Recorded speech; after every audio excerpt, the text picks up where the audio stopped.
My sister emptied my accounts and vanished with her boyfriend. I was heartbroken. Until my 9-year-old daughter said, "Mom, don't worry. I handled IT." Then, days later, my sister called screaming. I'm Georgina, 35, a single mom from Seattle, who never imagined my own sister would betray me. Ashley and I were inseparable growing up. After my divorce left me struggling, I finally built financial security for my daughter Lily and me. Then, one day, I discovered $56,000 missing from my accounts. Ashley vanished, with her new boyfriend taking everything I'd worked for.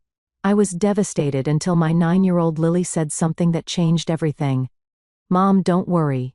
I handled it. Trust me, you'll want to hear what happened next." Ashley came into my life when I was 7 years old. I still remember the day my parents brought her home from the hospital. Her tiny fingers wrapping around mine when I first held her. Despite our 7-year age gap, we developed an unbreakable bond. I taught her how to ride a bike, helped her with homework, and scared away the monsters under her bed. She followed me everywhere, wearing my hand-me-downs with pride, and trying to mimic everything I did. We shared secrets, dreams, and that special language only siblings understand. Our childhood wasn't perfect, but we had each other. When our parents started fighting, Ashley would crawl into my bed, and I'd tell her stories until she fell asleep. The fights got worse as we got older. I was 18, and Ashley only 11 when our parents finally called it quits. The divorce was ugly, with our parents using us as pawns in their bitter games. Mom moved across the country for a fresh start, while Dad buried himself in work and a new girlfriend half his age. I couldn't leave for college as planned. Someone needed to be there for Ashley, and that someone was me. I postponed my education and got a job at a local retail store. Every morning I'd wake Ashley up for school, make her breakfast and check her homework. Every evening I'd cook dinner, help with assignments, and make sure she had everything she needed. I became more than a sister. I was a stand-in mother, counselor, and best friend rolled into one. "You shouldn't have to do this," Dad would say during his rare appearances. At home, guilt flashing across his face before he'd disappear again. "She's my sister," was always my reply. It was that simple to me. When Ashley started high school, I was working 2 jobs. My friends were graduating college while I was serving coffee during the day and waitressing at night, but seeing Ashley thrive made it worthwhile. She was smart, popular, and determined.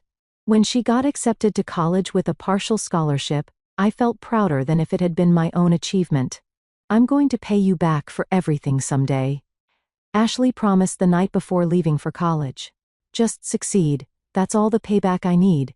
I told her, though, our bank account was nearly empty after buying her dorm supplies. At 25, I met Thomas. He was charming, ambitious, and seemed to adore me. Within a year we were married, and I was pregnant with Lily. For a while, life felt perfect.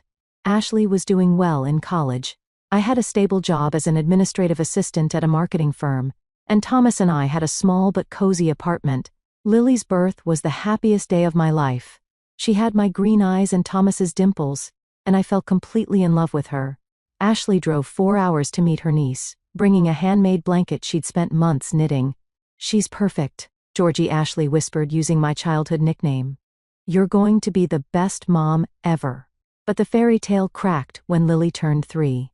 Thomas started coming home late, making excuses about work. His phone was always locked, and he grew distant. When I found lipstick on his collar, yes, as cliché as that sounds, he didn't even try to deny the affair. Within months, our marriage collapsed, and Thomas moved across the country. With his new girlfriend, barely keeping in contact with Lily, I was suddenly a single mother with a broken heart and mounting bills. Those first months were a blur of tears, sleepless nights, and endless worry.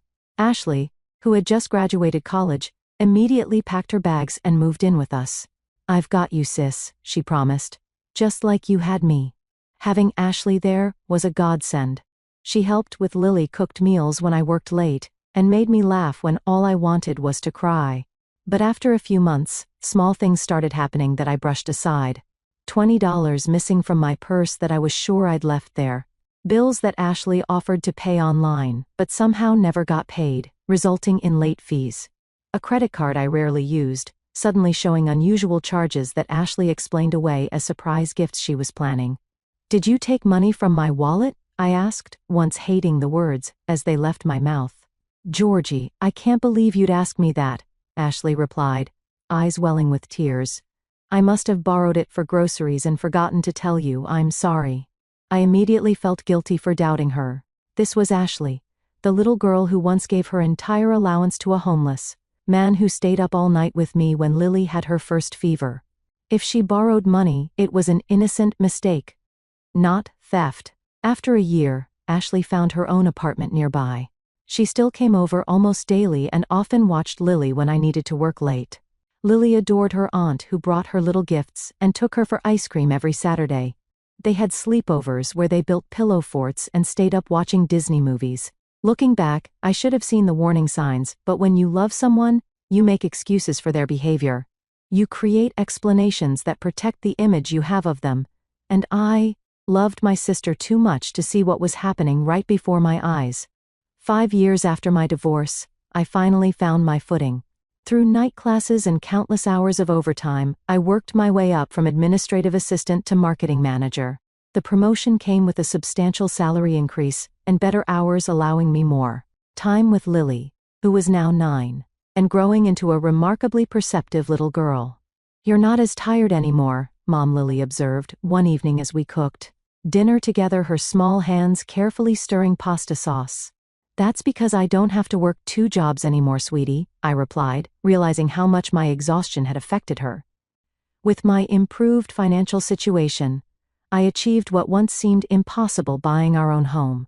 It wasn't large or fancy, a modest 3-bedroom in a safe neighborhood with good schools, but it was ours.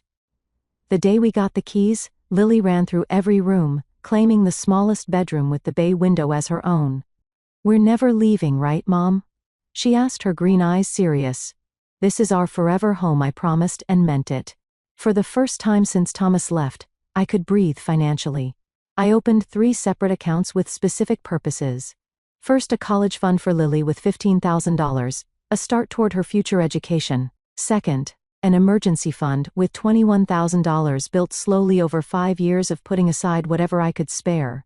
And finally, a savings account with $20,000, earmarked for a small business I dreamed of starting, a marketing consultancy I could run from home to be more present for Lily as she grew up. $56,000 in savings represented years of sacrifice, packing lunches instead of buying them, cutting my own hair, taking on freelance projects on weekends, and never buying anything that wasn't absolutely unnecessary. Each deposit, no matter how small, was a victory in my quiet battle for security. While my life stabilized, Ashley seemed increasingly chaotic.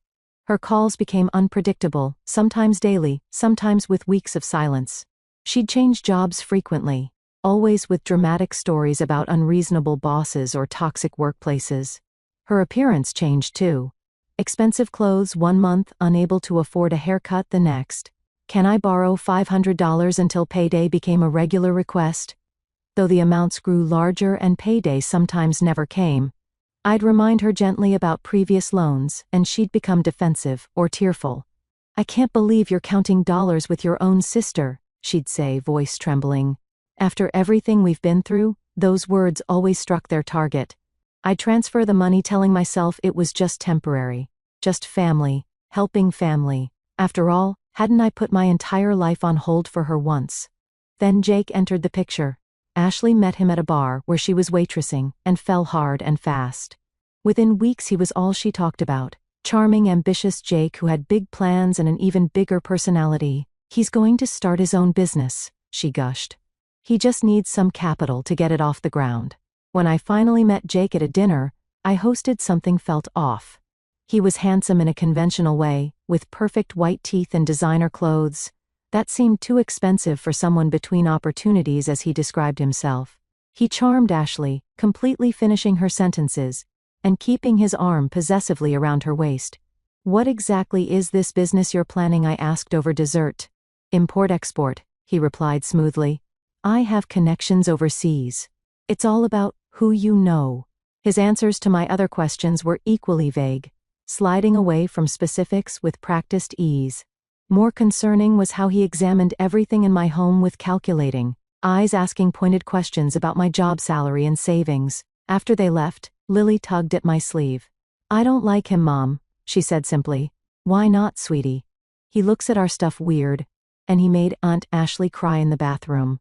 I heard them. I dismissed her concerns as childhood intuition, mixed with a protective instinct toward her aunt. Sometimes grown-ups have disagreements, I explained.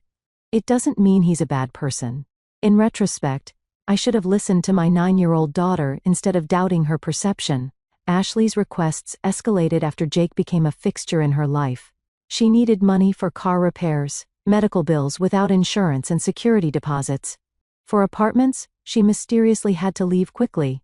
Each time her gratitude was effusive but short-lived, replaced by new emergencies and needs. 2 months ago, I received a frantic call while preparing for an important 3-day business conference in Portland. Ashley was sobbing, barely coherent. Jake and I got evicted, she cried. The landlord gave us no warning. We have nowhere to go. I immediately offered my spare bedroom, until they found a new place. You can stay as long as you need, I assured her. Mrs. Wilson next door will help with Lily while I'm at the conference. The night before my trip, Ashley asked for my banking password. Just in case there's an emergency while you're gone, she explained. What if something happens to Lily and we need money for the hospital? I hesitated. Financial boundaries had always been a sensitive topic between us with Ashley. Quick to bring up how I didn't trust her whenever I established limits. I've set up an envelope with emergency cash in my dresser drawer, I countered. And I'll have my phone the entire time. Her face fell. You still don't trust me after everything. I'm 30 years old, Georgina, not a child. To avoid an argument before my trip, and to prove I did trust her, I reluctantly wrote down my banking password and left it on the kitchen counter. Only for a real emergency, I emphasized ignoring the uneasiness settling in my stomach. As I drove to the airport the next morning, Ashley and Jake waved from the porch, Lily between them already in her school uniform. If I'd known what would happen in the next 72 hours, I would have turned the car around and gone back. But I didn't know. I simply waved back, called out a final, "Love you all," and drove away, leaving everything I valued in the hands of the sister I trusted completely. The marketing conference went exceptionally well. I gave a presentation that impressed several potential clients, and my boss hinted at another possible promotion. During breaks, I called home to check on Lily, who sounded happy and excited about having her aunt staying over. Jake is teaching me card tricks, she told me during our last call. And Aunt Ashley said we can have pizza tonight. That sounds fun, sweetie. I'll be home tomorrow afternoon, and we can have a movie night, just the two of us. Okay, Mom. Love you, infinity. Love you, infinity +1, I replied, our usual exchange. Everything seemed fine, until it wasn't. On my third and final morning at the conference, I tried calling Ashley to confirm my arrival time. No answer. I texted assuming she was busy with Lily's school drop-off. By noon, with still no response, a nagging worry began to grow. I called Mrs. Wilson, who confirmed she'd taken Lily to school that morning as arranged. Ashley asked me to watch Lily after school too, she added, said she had some errands to run. Is everything okay? I'm sure it's fine, I said, more to reassure myself than her, probably just phone problems. As I waited to board my flight home, I decided to check my bank accounts, something I hadn't done during the busy conference. I opened the banking app on my phone, entered my password, and watched as my world collapsed in an instant. My balance for all 3 accounts, $0.00. I blinked, assuming it was a glitch or I'd logged into the wrong account. I logged out and back in. Same result. My emergency fund empty. Lily's college fund empty. My business savings empty. $56,000 gone. My hands started shaking so violently I dropped my phone. The boarding announcement became distant noise as blood rushed in my ears. I couldn't breathe.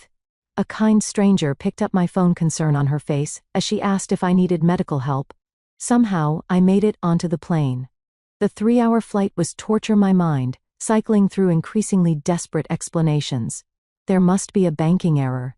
Ashley's phone was broken and she'd explain everything. Perhaps there was a security breach and the bank froze the accounts. Deep down, I knew none of these scenarios was true. Landing in Seattle, I called Ashley repeatedly while rushing to my car. Still no answer. I drove home, breaking every speed limit, praying I was wrong about what I already knew had happened. Our house looked normal from outside. Flowers still bloomed in the front yard where Lily and I had planted them. The porch light was on as if waiting for my return. But something felt off immediately. A stillness that suggested emptiness. Inside, Ashley's guest room was cleared out. No clothes in the closet. No toiletries in the bathroom. No note on the bed. Just a faint, lingering scent of her perfume. I called the police with shaking hands, reporting the theft. The officer who arrived took details with professional detachment. "Family fraud is unfortunately common, ma'am," he explained, typing notes into his tablet. "Do you have any idea where your sister might have gone?" "No," I whispered, the reality crashing down harder with each passing minute. "I thought I knew her." The officer's expression softened slightly. "We'll file the report, but I should be upfront. Recovery in these cases is difficult, especially with family members who know your personal information." After he left, I sat motionless at my kitchen table staring at the wall. The shock was physical. My body felt cold. My lungs unable to feel completely. My stomach twisted in knots. I'd trusted Ashley with everything. My home, my daughter, my financial security. In return, she'd taken it all. I called my neighbors hoping someone had seen something. Mr. Peterson across the street had noticed Ashley and Jake loading suitcases into their car the previous evening. "Thought they were just going on a trip," he said apologetically. They seemed in a hurry but not suspicious. I couldn't eat, couldn't sleep, couldn't process the magnitude of what had happened. The emergency fund meant to protect us in crisis. Gone. Lily's college fund that I'd sacrificed so much to build. Gone. The business savings that represented my dreams for our future. Gone. But worse than the money was the betrayal. My sister. My baby sister who I'd practically raised, who'd held my hand through divorce, who Lily adored. How could she do this to us? I found a single note tucked in the kitchen drawer where I kept takeout menus. 5 words in Ashley's handwriting. "I'm sorry I had to." Had to. Had to steal from her own sister. Had to rob her niece's future. What possible justification could exist for such a betrayal? The hardest part was yet to come, telling Lily. How do you explain to a 9-year-old that the aunt she adores has stolen our security? How do you preserve a child's trust in people after such a fundamental betrayal? I picked Lily up from Mrs. Wilson's that afternoon, trying to compose myself for her sake.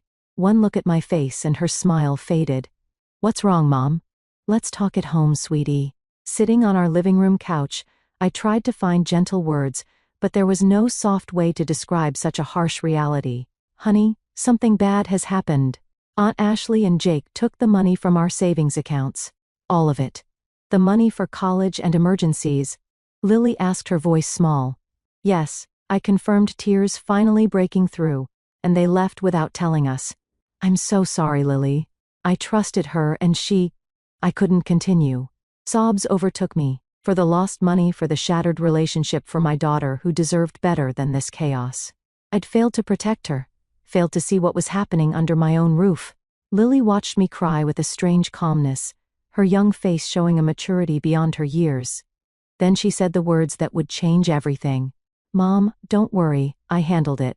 Through my tears, I stared at my daughter, in confusion. Her face was serious, determined. Not at all what I expected from a child just told her beloved aunt had betrayed us. "What do you mean you handled it?" I asked, wiping my eyes. Lily stood up, walked to her bedroom, and returned with my old smartphone. A device I'd given her for games after upgrading mine last year. She sat beside me, her small fingers navigating to the photo gallery with practiced ease. "I never liked Jake," she began, her voice steady. He smiled weird, not with his eyes. "Sweetheart, what are you talking about? 2 weeks ago, I heard them fighting in the guest room when you were working late. Jake was telling Aunt Ashley they needed money fast. Big money." Lily's face scrunched up, recalling the memory.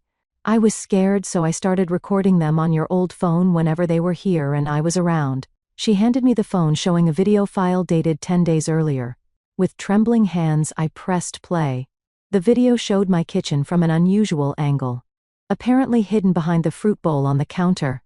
Ashley and Jake stood arguing in hushed, but intense voices. "Your sister is loaded," Jake hissed. 3 accounts with almost 60 grand. "We could use that." "I'm not stealing from Georgina," Ashley replied, looking genuinely horrified. She raised me. She's done everything for me. And now she gets to live in this nice house while we get evicted. Again, she owes you. Jake's handsome face was transformed by greed, his eyes cold. Besides, it's borrowing, not stealing. We'll pay her back after my deal comes through. I watched in stunned silence as my sister shook her head, insisting she wouldn't betray me. The video ended, and Lily queued up another from the following day. This one showed a different angle. From behind a plant in the living room, I got better at hiding the phone, Lily explained, with a hint of pride. In this recording, Jake's tactics had changed. No longer demanding, he was pleating his arm around Ashley's shoulders. Baby, I'm in trouble. These aren't the kind of guys you can just tell. Sorry, don't have it. They'll find me, and it won't be pretty. His voice broke convincingly. I never told you this, but they broke my brother's legs over less money. Ashley's face showed fear. Why didn't you tell me before? How much do you owe? 50,000. I was trying to protect you from worrying. My heart sank. Jake was manipulating Ashley, playing on her sympathies. And from the look on her face in the video, it was working. There are more, Lily said, quietly scrolling through dozens of video files. I recorded everything when they were here. How did you know to do this? I asked, astounded by my daughter's foresight.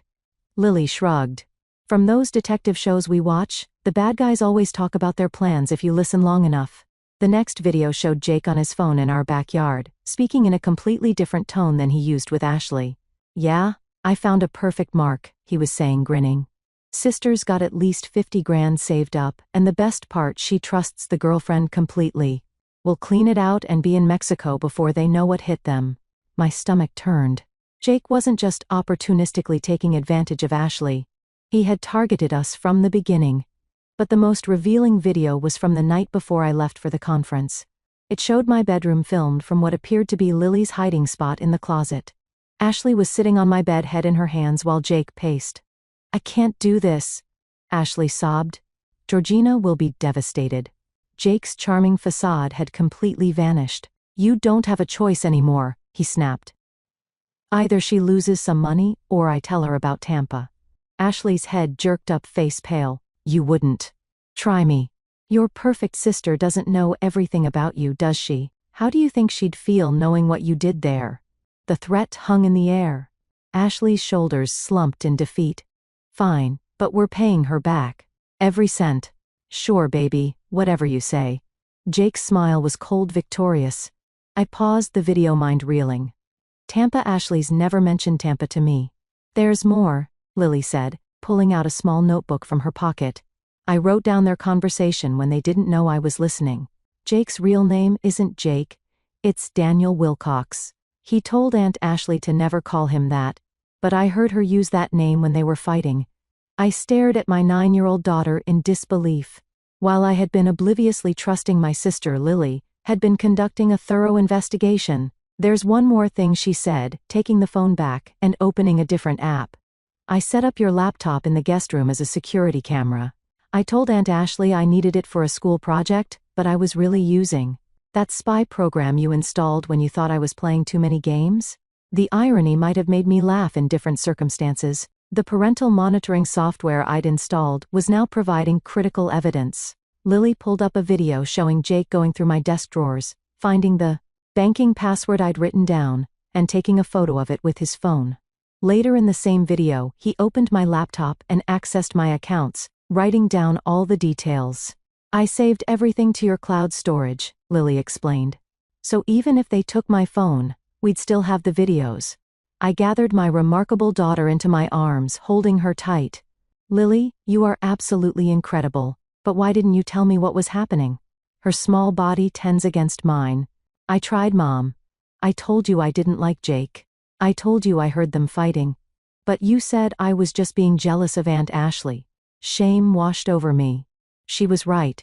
I dismissed her concerns, too blinded by my love for Ashley to see what was happening. I'm so sorry I didn't listen to you. I whispered into her hair. That was wrong of me. Lily pulled back, her expression serious beyond her years. It's okay, Mom. Adults make mistakes too. That's why I got the evidence. So, you'd believe me. In that moment, the roles felt strangely reversed. My child comforting me. showing wisdom while I floundered in betrayal and disbelief. "What do we do now?" Lily asked, practical as always. I took a deep breath, steadying myself. My 9-year-old had given us a fighting chance to recover what was stolen. Now it was my turn to be the parent she deserved. "Now," I said with newfound determination, "we take all this evidence to the police. And we find Aunt Ashley and Jake before they spend all our money." The next morning I called the police department and asked to speak with a detective about the evidence we had gathered.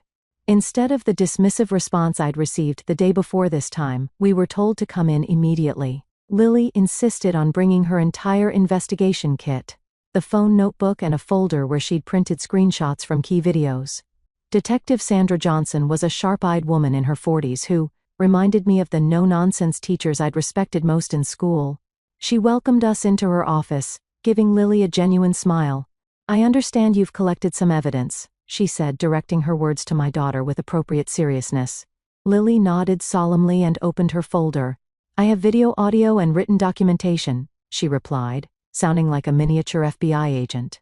Under different circumstances, I might have laughed at her formality. For the next hour, we showed Detective Johnson everything Lily had gathered. She watched the videos with increasing interest, pausing occasionally to take notes or ask clarifying questions. When we reached the video where Jake mentioned his real name, she straightened in her chair. "Daniel Wilcox," she repeated, typing something into her computer. "Let me check something."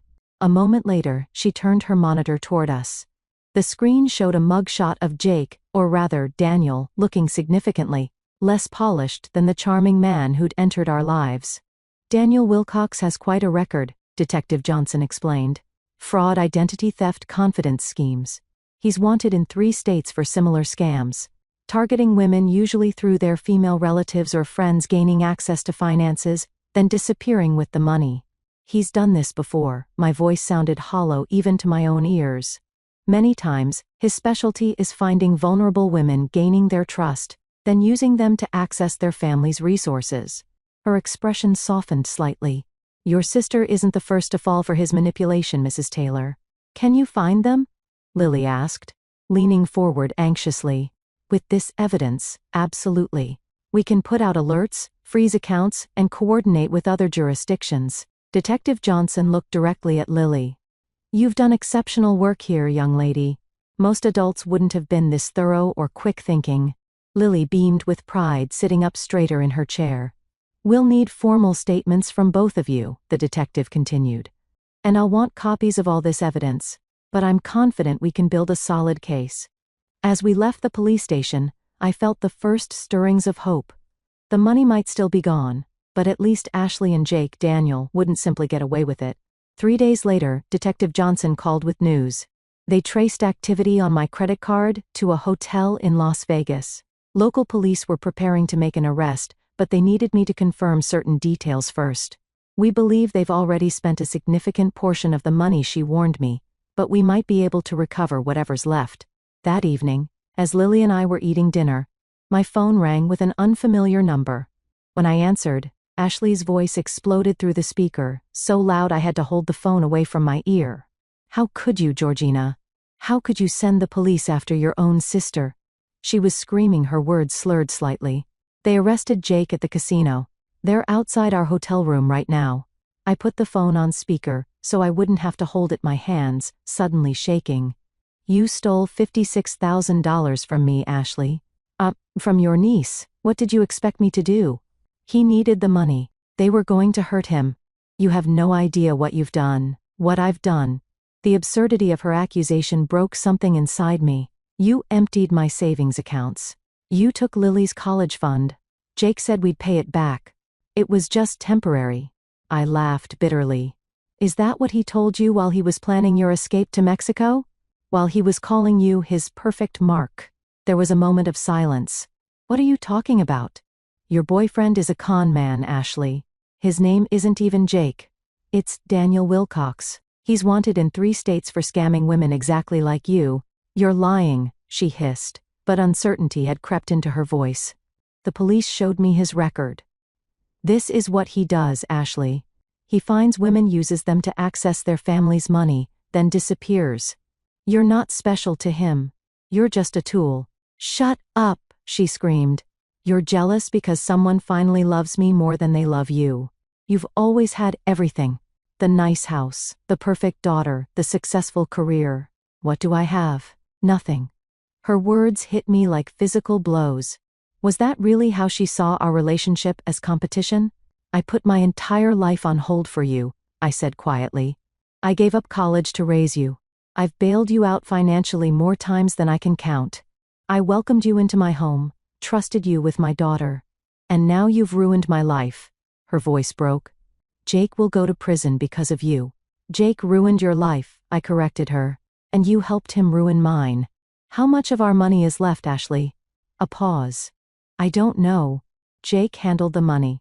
"How much did you spend?" Another pause, longer this time. "About 30,000. Jake was on a winning streak at the casino. He said we'd double it, then triple it. $30,000. Gone in 3 days. More than half of everything I'd saved." "The police are knocking," Ashley said suddenly, her voice smaller. "What do I do, Georgie?" The childhood nickname nearly broke me.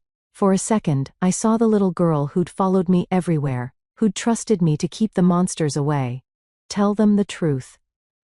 I advised, my voice steady, despite the tears streaming down my face. "All of it. They'll arrest me too. Probably. I can't go to jail. Please, Georgie, tell them I didn't know. Tell them Jake forced me." "Did he?" A long silence. "Not exactly, but he said things about Tampa. He threatened to tell you." "What happened in Tampa, Ashley?" "I can't." Her voice cracked. "The police are coming in. I have to go." "Ashley, wait." But the line went dead. I sat staring at the phone, the unanswered question hanging in the air. What had happened in Tampa? What power did it give Jake over my sister? Lily, who had been silently listening to the entire conversation, placed her small hand over mine. "And Ashley sounds scared," she observed. "She is scared," I agreed. "She made terrible choices, and now she has to face the consequences. Will she go to jail like Jake?"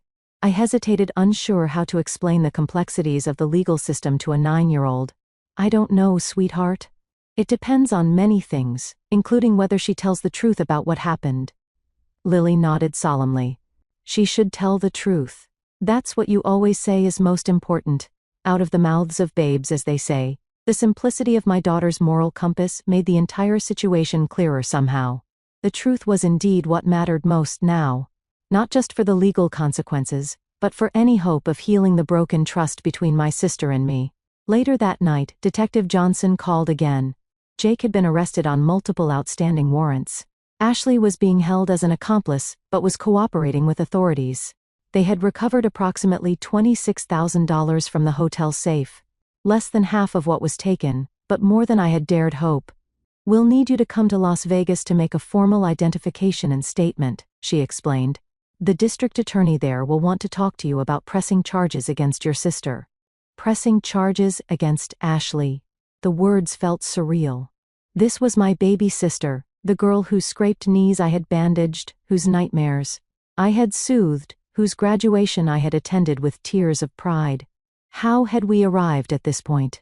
As I lay awake that night, I thought about Ashley's accusations. Had I really had everything while she had nothing? From my perspective, I'd sacrificed endlessly for her, put her needs before my own time and again. But perhaps from her view, I was the successful sister who had it all figured out, who was always telling her what to do. Always the responsible one she could never measure up to. The truth is always probably lay somewhere in between, but understanding her perspective didn't excuse what she'd done. $56,000 represented years of careful saving, countless small sacrifices made for Lily's future. Taking that wasn't just stealing money, it was stealing security opportunity dreams. In the morning, I would need to book flights to Las Vegas, arrange for Lily to stay with Mrs. Wilson, and prepare to face my sister across an interrogation room table. But for now, I simply let the tears come, mourning the relationship I had thought we had, and facing the painful reality of what actually existed between us. The Las Vegas Metropolitan Police Department headquarters was nothing like the cozy police stations depicted in family-friendly TV shows. It was imposing and sterile with harsh fluorescent lighting that emphasized the dark circles under my eyes. I'd barely slept on the overnight flight, my mind cycling through memories of Ashley, as a child, as a teenager, and finally as the woman who had betrayed me so completely. The district attorney assigned to the case, Maria Vasquez, met me in a conference room. She was brisk and efficient, laying out the evidence against both Jake, Daniel Wilcox, and Ashley. Mr. Wilcox is facing multiple felony charges across several jurisdictions, she explained. Given his prior convictions, he's looking at significant prison time. Your sister's situation is more complicated.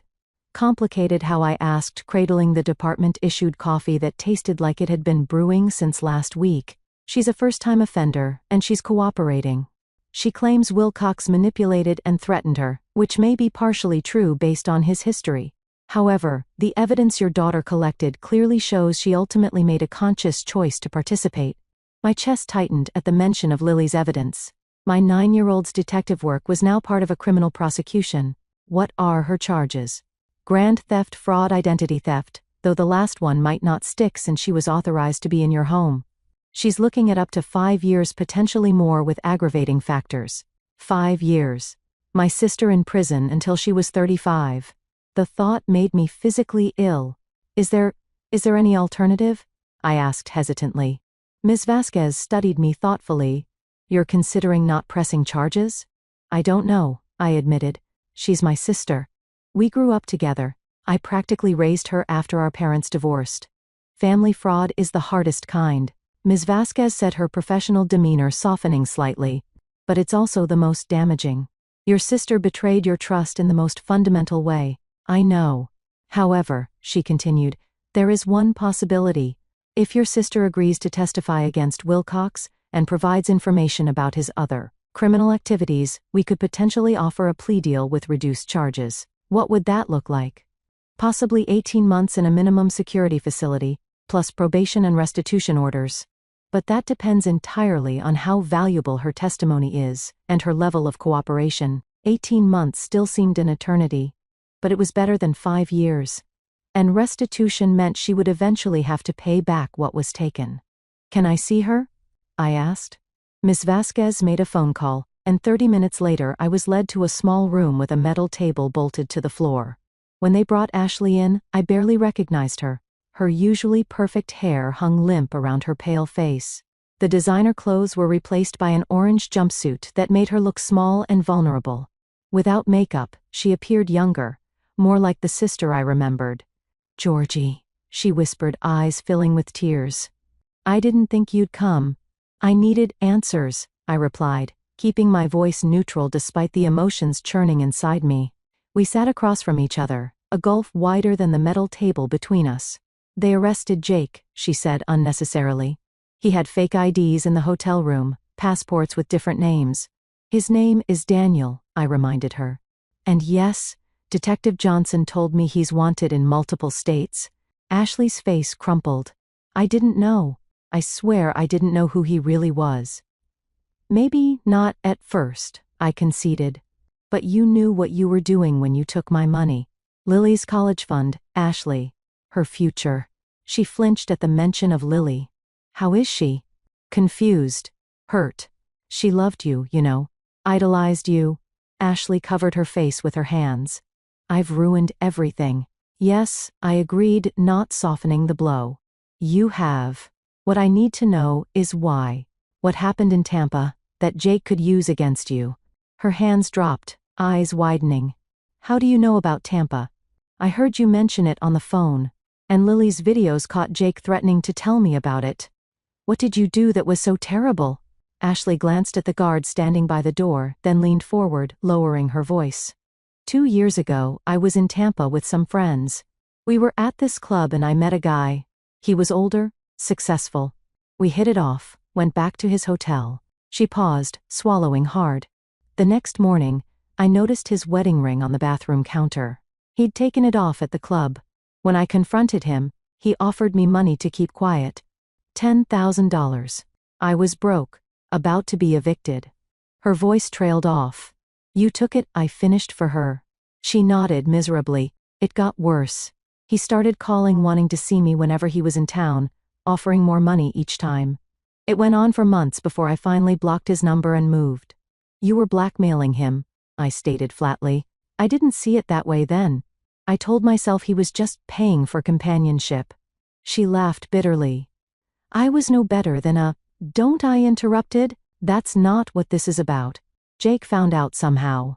He had this way of getting me to tell him things, then using them against me later. He said if I didn't help him get your money, he'd tell you everything. That you'd be disgusted with me. That I'd lose you and Lily forever. So instead, you chose to steal from us. I believed him when he said we'd pay it back. Her eyes pleaded for understanding. He showed me investment returns business plans. It all seemed legitimate. By the time I realized what was really happening, we were already in Las Vegas and he was gambling away thousands at the casino. I studied my sister's face, searching for the truth. Was she lying now to save herself? Or had she genuinely been manipulated by a practiced con man? The answer was probably somewhere in between. Not innocent, but perhaps not as calculating as I'd feared. The DA is offering you a deal, I said finally. Testify against Jake, Daniel, and they'll reduce your charges. 18 months instead of 5 years. Hope flickered in her eyes. You'd do that for me.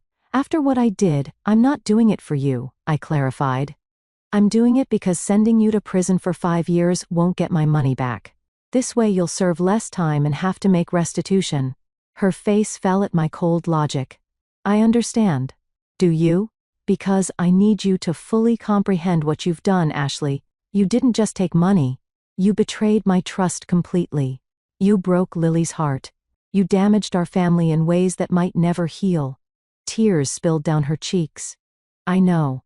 And I'll spend the rest of my life trying to make it right. I promise. Promises from you don't mean much right now, I said, standing up. Take the deal. Cooperate fully. Pay back every cent you can. That's the only path forward I can see right now. Georgie, wait, she called as I turned to leave. Do you think you'll ever forgive me? I paused at the door, the question hanging heavily between us. I don't know, I answered honestly. Right now I can't even imagine it. The weeks that followed were some of the hardest of my life.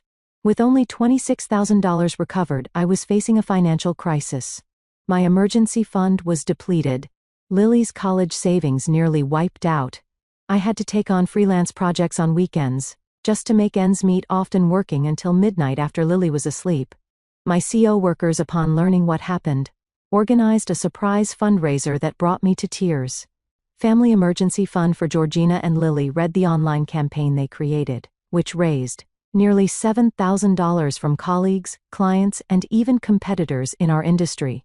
Their kindness was a bright spot in an otherwise dark time. Lily, remarkable child, that she was never complained about our suddenly tighter circumstances.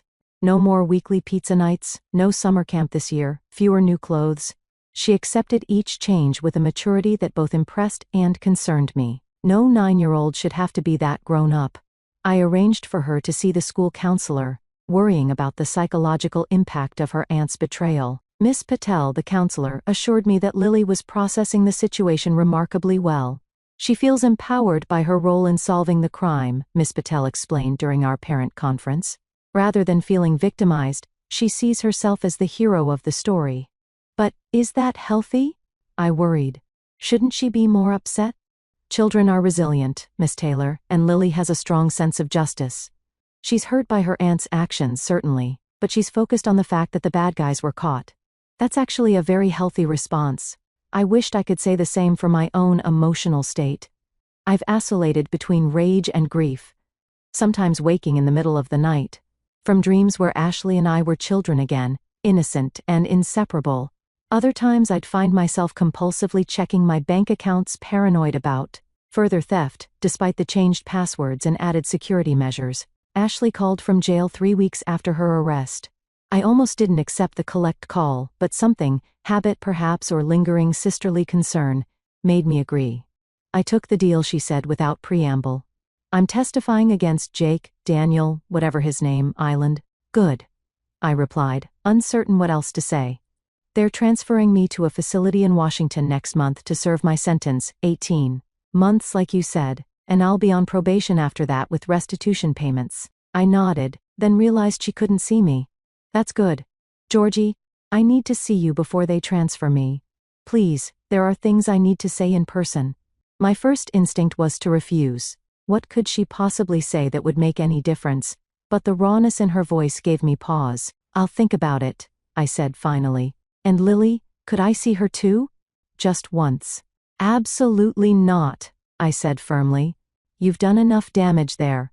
The call ended soon after leaving me with a decision to make. Did I owe Ashley one last visit? Did I need it for my own closure? The questions plagued me for days until I finally made up my mind.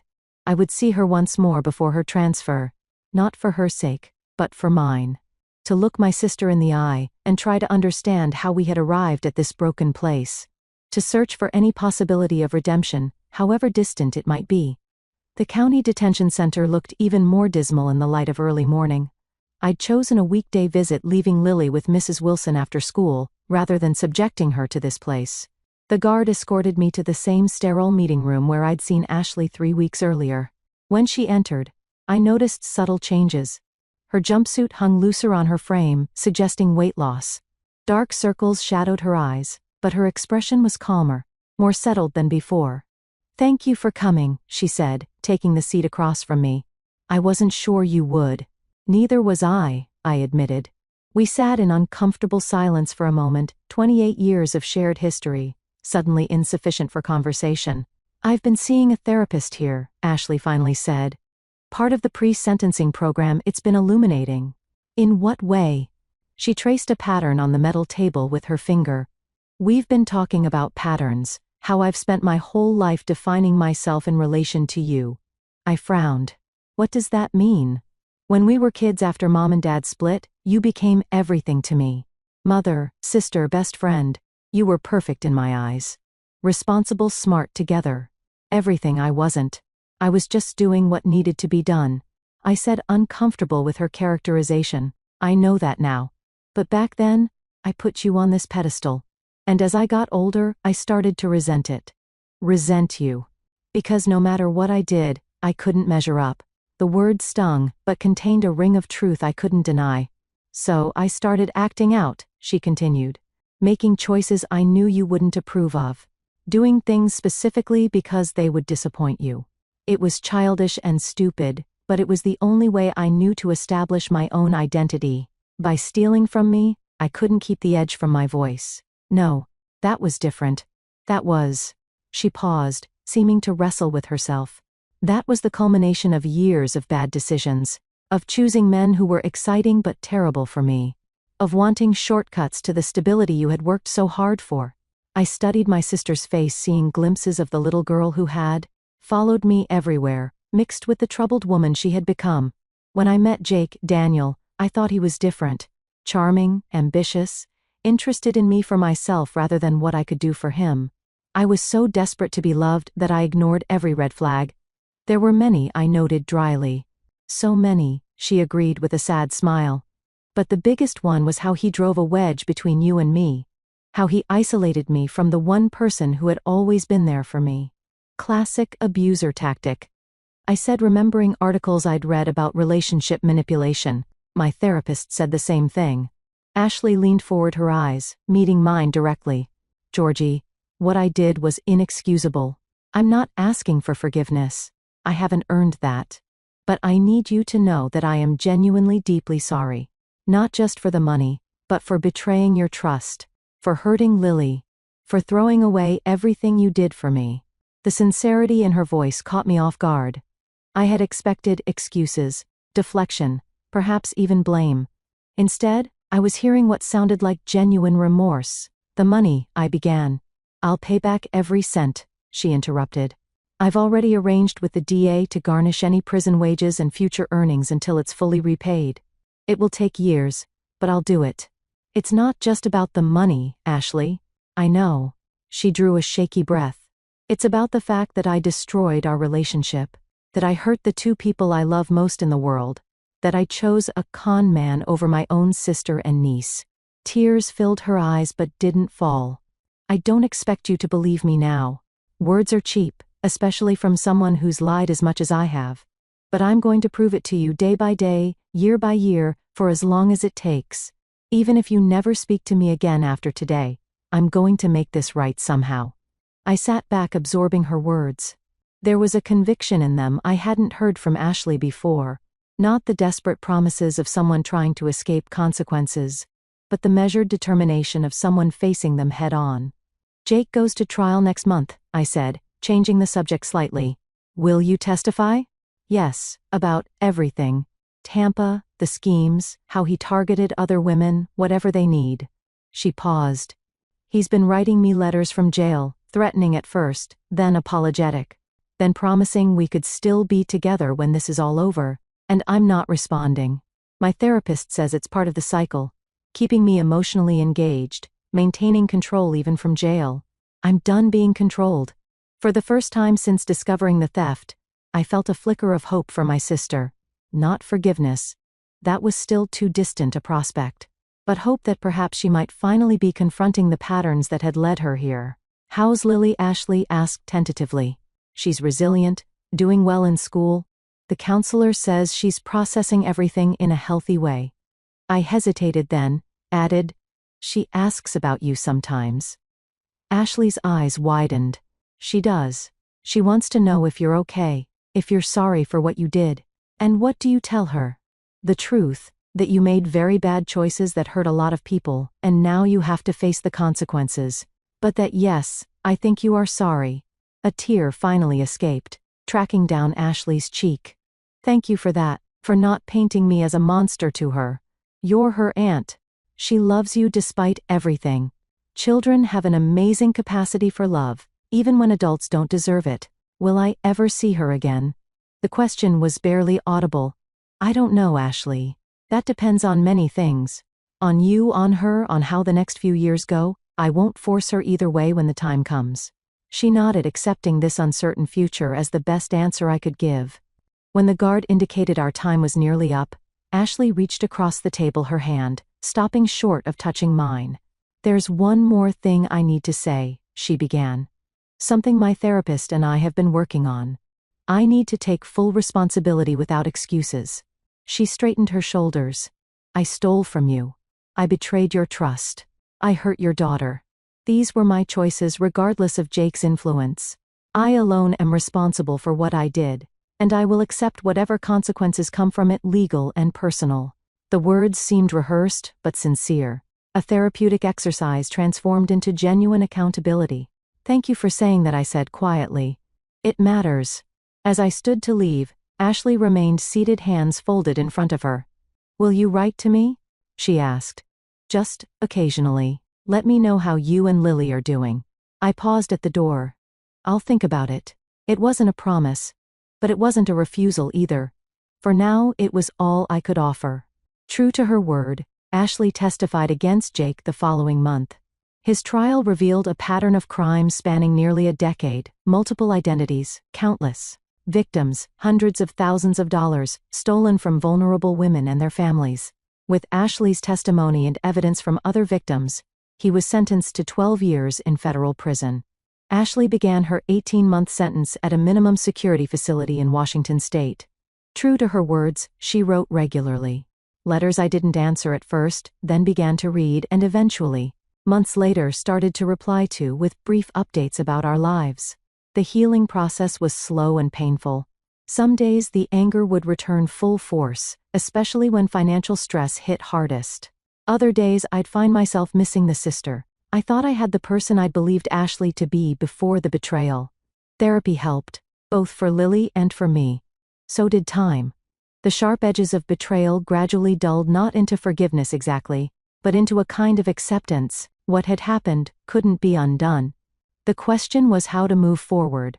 1 year after Ashley's arrest, our lives had found a new normal. I'd received a significant promotion at work, partly due to a major client I'd brought in through one of my weekend freelance projects. Lily was thriving in school, her brief detective career having sparked an interest in computer science and technology. She joined a coding club and spent hours creating simple games and programs. The restitution payments from Ashley's prison job were small but steady. Combined with what had been recovered initially, and my increased salary, we were slowly rebuilding our financial security. It would be years before we fully recovered, but the acute crisis had passed. On a warm Saturday afternoon, I received a letter unlike the others Ashley had sent. This one contained a small handmade card, carefully crafted from materials available in prison, colored pencil drawings and origami flowers. For Lily, the envelope specified, "If you think it's appropriate." Inside, Ashley had written a simple message. "Dear Lily, I'm sorry for the hurt I caused you and your mom. You were brave and smart and did the right thing. I'm working hard to become someone worthy of knowing you again someday. With love, your Aunt Ashley." I showed it to Lily that evening, watching her face carefully as she read it. "What do you think?" I asked when she finished. "I think Aunt Ashley is really sorry," she said thoughtfully. "Can I write back to her?" The question caught me off guard. "You want to?" Lily nodded. "Not a lot. Just to tell her I got her card. Is that okay?" I considered the request. The counselor had advised following Lily's lead regarding contact with Ashley, emphasizing that forcing either communication or separation could be harmful. "Yes," I decided. "You can write a short letter if you want to. I'll read it before we send it, okay?" "Okay." She hugged me tightly. "Mom, are you still mad at Aunt Ashley?" I stroked her hair, considering my answer carefully. "I'm still hurt by what she did, but I'm not as angry as I was. She's trying to make things right, and that matters. Will she come live with us again when she gets out of jail?" "No, sweetheart. That won't happen, but maybe someday we might see her occasionally, in a public place with supervision at first. If she continues to show she's changed." Lily seemed satisfied with this answer, accepting the complex reality with the adaptability children often show. In the months that followed, a tentative communication developed. Cards and letters exchanged on birthdays and holidays, brief updates, shared through carefully composed notes. It wasn't forgiveness exactly, but it was something. A tiny bridge being rebuilt across a chasm of betrayal. Ashley was released after serving her full 18 months. As required by her probation, she moved into a halfway house, found a job at a local restaurant, and continued therapy. Her restitution payments increased with her waitressing income and tips. 6 months after her release, we met at a park near my home, neutral territory, public and safe. The woman who approached our bench looked both familiar and strange. My sister, but humbled her designer clothes, replaced by simple jeans and a sweater. Her once perfect makeup, minimal and subdued. Our conversation was awkward, halting, filled with the weight of everything that had happened. Lily, more resilient than either of us, broke the tension by showing Ashley her latest coding project on a tablet, the simple game she'd created, where a detective character collected clues to solve mysteries, brought surprise laughter from all of us. That meeting didn't magically restore our relationship. Nothing could erase the betrayal, or instantly rebuild trust, shattered so completely.